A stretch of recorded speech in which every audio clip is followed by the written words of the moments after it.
کے آج دین اسلام پہ کتنے سارے حملے ہو رہے ہیں، آپ کو پتہ بھی نہیں ہے کہ آپ دیکھیں کہ دین اسلام کو مٹانے کے لیے اور دین کے غلط احکام لوگوں تک پہنچانے کے لیے کیا کیا نہیں ہو رہا،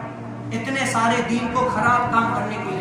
آج ہم کہتے ہیں غوث پاک کی کرامت سناتے ہیں کہ غوث پاک نے مردے کو زندہ کر دیا، سبحان اللہ، غوث پاک نے مردوں کو زندہ کر دیا۔ بے شک اللہ کے ولی ہیں، اللہ تعالیٰ اپنے ولیوں کو طاقت دیتا ہے، جو چاہے کرے کر سکتے ہیں، لیکن کیا ایک جاہل سا بندہ مرزا جیلوی،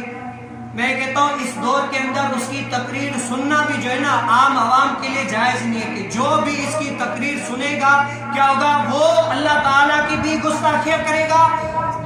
انبیاء کی بھی گستاخیاں کرے گا، رسولوں کی بھی گستاخیاں کرے گا، صحابہ، اہل بیت، تبع تابعین، اولیاء اور علماء سب کی گستاخیاں کرے گا، کیونکہ یہ اسلام کو ڈھانے کی کوشش کرتے ہیں۔ وہ کیا کہتا ہے کہ بھئی سورہ انبیاء میں لکھا ہوا ہے کہ جو اس دنیا سے چلے جائیں وہ واپس نہیں آتے، حالانکہ سورہ انبیاء میں یہ لکھا ہوا ہے، اللہ تعالیٰ نے فرمایا کہ جو اللہ تعالیٰ جس قوم کو ہلاک کرنے کی ٹھان لے وہ ہلاک ہو جائے گی، اب وہ زندہ ہو کر واپسی نہیں آ سکتے، اور جن کے اعمال دنیا میں خراب کر کے چلے گئے اب وہ واپس گئے کہ ہم دنیا میں جا کر اچھے عمل کریں گے، وہ واپسی نہیں آئے۔ سورہ انبیاء کے آیت نمبر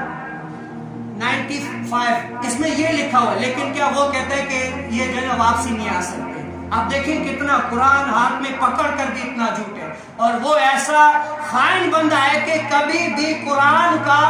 تفسیر نہیں پڑھے گا، کہ تفسیر میں قرآن کی یہ آیت ہے اور اس آیت کی تفسیر میں یہ محدثین نے فرمایا ہے، کبھی بھی نہیں پڑھے گا۔ کیوں؟ یہ اپنی رائے سے تفسیر کرنا ہے، اور علماء نے فرمایا اپنی رائے سے تفسیر کرنا یہ حرام ہے۔